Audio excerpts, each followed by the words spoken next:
Good morning, and thank you for joining us today. Economic activity has shifted to a higher gear this year, fueling double-digit gains on most risk asset classes.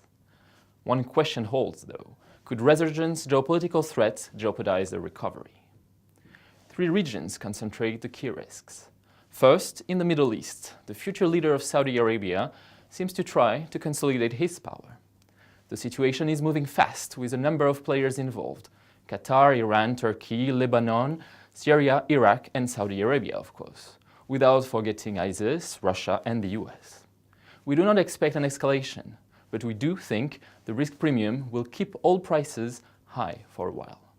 Our target range for a barrel of Brent has increased to $55 to $61 US. What about the US?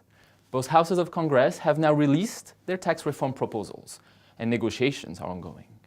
We believe the odds of an accord have increased, all the more so now that Republicans are under pressure to deliver something ahead of midterm elections next November. We recommend staying invested in US equities despite the expense. However, no sector preference, as it is too early to fully understand how the final version of the fiscal package might look.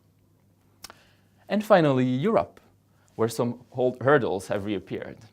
While Brexit concerns linger in the UK, with the risk of stagflation looming large on the island, a new front for independence has opened in Catalonia.